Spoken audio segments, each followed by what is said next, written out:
안녕하십니까. 이번 대선 전국이 막장 드라마로 치닫는 게 아니냐 이런 우려가 나오고 있습니다. 그러니까 윤석열에 이어서 이재명이 오늘 대선 출마 선언을 했습니다.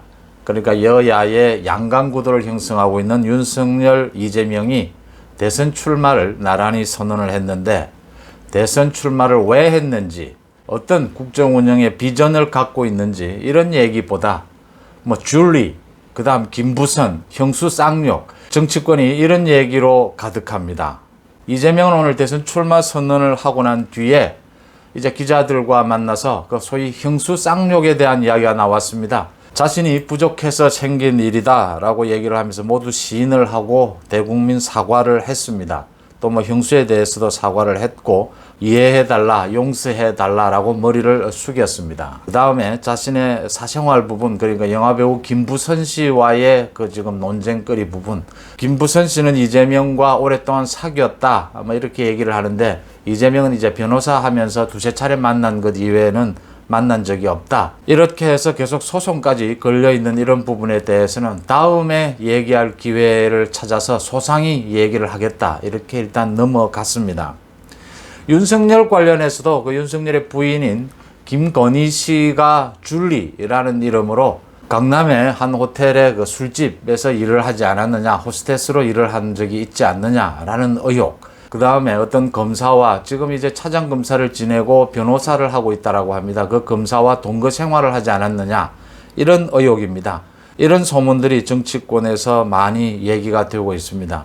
그러니까 이재명에 대해서는 형수 쌍욕, 배우 김부선과 사귀었느냐 사귀지 않았느냐 이 부분이고, 지금 윤석열과 관련해서는 윤석열 부인 김건희 씨가 줄리라는 이름으로 술집에서 일을 했느냐, 그 다음 어떤 검사와 동거 생활을 했느냐, 지금 이 부분이 얘기가 되면서 대선 전국이 막장 드라마로 흐르고 있다, 이런 우려들이 나오고 있는 대목입니다. 먼저 윤석열의 부인인 김건희 씨가 왜 어제 한 인터넷 신문에 자신의 심경, 너무나 억울하다, 자신에 대한 이런 소문들에 대해서 모두 부인하는 이런 인터뷰를 어제 했을까? 어제 하는 것이 바람직했느냐, 옳은 방향이었느냐, 인터뷰 내용은 좋았느냐라는 걸 두고 많은 얘기들이 있습니다. 홍준표 의원 같은 경우에는 치명적인 실수를 저질렀다, 오히려 그 줄리 프레임에 갇히게 됐다, 이런 식의 지적도 많이 나오고 있습니다. 그러니까 윤석열이 출마 선언을 하는 지난 29일 출마 선언을 했는데, 그 29일 오후에 기자와 통화를 해서 그 다음날 어제 이제 그게 기사화가 된 것인데, 김건희 씨 입장에서 너무나 이렇게 어처구니 없는 소문에 억울하다라는 심경을 밝히고 싶었고, 또 남편인 윤석열이 출마 선언을 하는 그 즈음에 이 소문들에 대해서 자기 입장을 밝혀서 털고 가겠다, 이런 생각이었다라고 합니다. 어쨌든 어제 유튜브에서도 제가 말씀을 드렸다시피 김건희 씨가 억울한 심정, 그 다음 자신은 줄리가 아니다 라고 하는 부분은 제가 인터뷰를 보고서 이해를 할 수는 있겠어요, 그 심정은. 그런데 그 시기가 왜 어제였느냐, 그러니까 29일 윤석열이 출마 선언을 하는 그날 기자와 인터뷰를 꼭 할 필요가 있었느냐, 자신은 이제 출마 선언을 하는 그 입장에서 이런 소문, 악소문에 대해서 털고 가겠다라는 것으로 이해는 됩니다. 근데 시기적으로 적절하지는 못했다. 그것 때문에 윤석열의 출마 선언 그 내용이 오히려 묻혀버렸다, 이런 대목입니다. 시기적으로 적절하지도 못했고 또 내용도 사실은 적절하지 못했습니다. 본인 당사자의 육성은 중요하지만 그게 감정이 절제된 상황에서 객관적으로 다른 사람이 볼 때 모두가 이거 지금 악소문이거든요. 아무도 확인이 되지 않는 부분입니다. 다른 많은 유튜브에서 주장을 하고 있는 것들을 이렇게 봤는데 결정적인 증거나 이런 것들이 없습니다. 그래서 이게 지금 굉장히 소문이고 아무도 확인이 되지 않는 부분인데, 이걸 갖고 지금 여권에서 추미애나 여러 사람들이 이걸 가지고 연기를 피우면서 공격을 해서 오히려 역공을 당하는, 지저분하게 정치를 한다, 지금 역공을 당하고도 있습니다. 제3자적인 입장에서 냉정하게 이렇게 해명을 하는 것이 좋았는데 라는 아쉬움은 있습니다. 일단 이렇게 인터뷰를 통해서 해명을 했으면 이제 이 해명한 것으로 밀고 가야 합니다.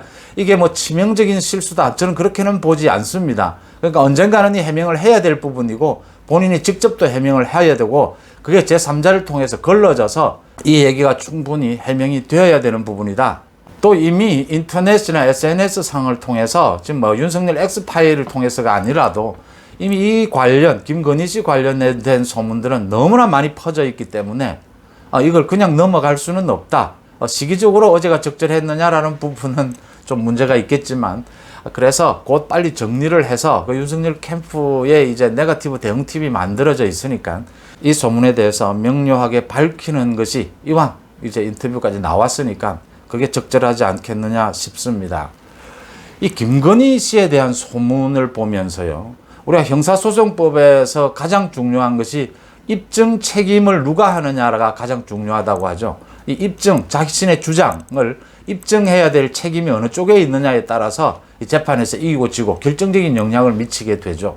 우리가 사는 생활에서도 마찬가지입니다.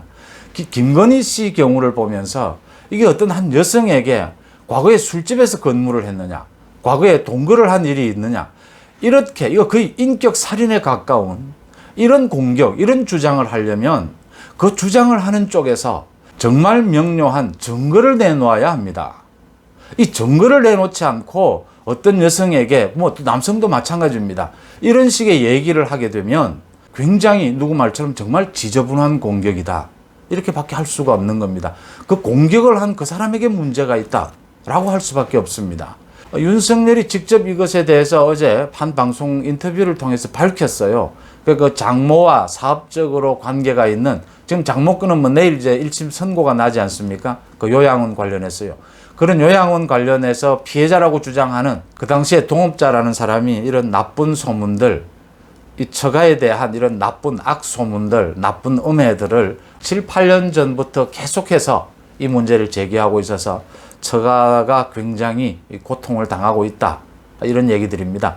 지금 장모와 사업적 동업 관계에 있다가 지금 피해자라고 주장하는 이 사람이 들은 이야기들 몇 가지를 내놓는 그거에 따라서 또 많은 얘기들이 부풀려져서 지금 악소문으로 떠들고 있는 겁니다. 이 부분에 대해서 뭐 이왕 이야기가 다 됐으니까 이제 명료하게 밝히는 것이 필요하다. 이렇게 보입니다. 또 계속해서 이런 악소문을 근거로 해서 문제 제기를 하는 사람들은 오히려 그 사람들에게 역효과가 갈 것이다. 아무리 선거판에서 네거티브 공격 피할 수 없는 것이라 하더라도 이렇게 어떤 여성에 대해서 과거에 술집에 근무를 했느니 뭐 동거를 했느니 상식적으로 구체적인 증거를 내놓지 않으면 상당히 인정하기 힘든 이런 주장들 그 하는 쪽이 오히려 역풍을 맞게 될 것이다. 이렇게 보입니다. 그러기 위해서는 윤석열 총장 측에서 이게 뭐 또 거짓말을 했다라든지 이렇게 되면 안 되는 부분이니까 제3자적인 시각에서 명료하게 밝히고 가는 것이 필요해졌다. 이렇게 보입니다. 그 다음에 이재명에 대해서는 오늘 이재명이 이제 형수 쌍욕에 대해서는 용서를 구한다고 머리를 숙였습니다. 이건 이미 녹취록까지 다 나와 있고 모두가 다 아는 대목이어서 피해갈 수가 없었을 겁니다. 지금 윤석열 부인인 김건희 씨에 대한 이런 의혹보다 더 심각한 것이 사실 이재명 문제 아닙니까?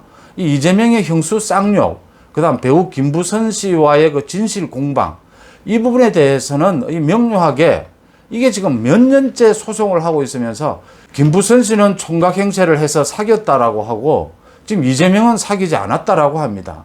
근데 지금 오랫동안 소송을 하고 있고 굉장히 구체적인 얘기들을 김부선 씨는 하고 있습니다. 그래서 상식적으로 볼 때 이 문제에 대해서는 앞으로 정리를 해서 소상히 밝히겠다라고 하니까 지켜볼 만한 대목입니다. 근데 김부선 씨는 뭐 신체의 부분까지도 얘기할 정도로 아파트에서 이재명과 같이 생활을 했다. 이런 뭐 구체적인 주장까지를 계속하고 있습니다. 이 대목에 대해서 이재명이 정말 사귀지 않았다면 납득할 만한 그런 해명을 하는 것이 필요하다. 또 사귀었다면 지금 거짓말을 한 것이어서 이건 좀 큰 문제로 될 것이다.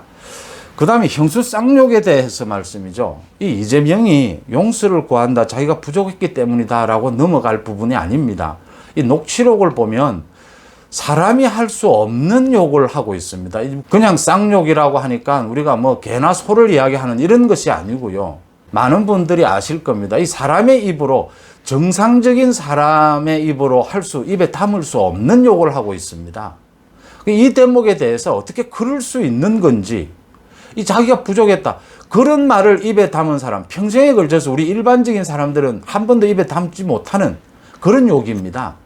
그런 욕을 입에 담은 사람, 지금은 이제 뭐 성숙해졌다라고 하는데 뭐 얼마나 성숙해졌는지 모르겠는데 이 부분에 대해서도 정확하게 더 해명이 필요한 부분이다. 이게 지금 뭐 용서를 구한다, 모두 잘못했다 해서 넘어갈 수 있는 문제는 아니다라고 보이는 겁니다. 그러니까 지금 윤석열에 보이는 김건희 씨의 의혹에 대한 부분은 이건 소문 수준입니다.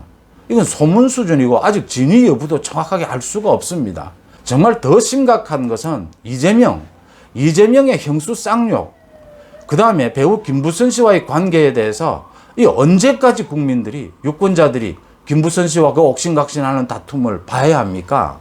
어쨌든 대선 전국이 이번 대선 뭐 예상하다시피 진흙탕 개싸움이 될 겁니다. 어쩔 수가 없는 대목입니다. 대선 전국이 막장 드라마로까지 전락하는 것은 막아야 하지 않겠느냐 하는 얘기가 설득력을 얻고 있습니다. 고맙습니다.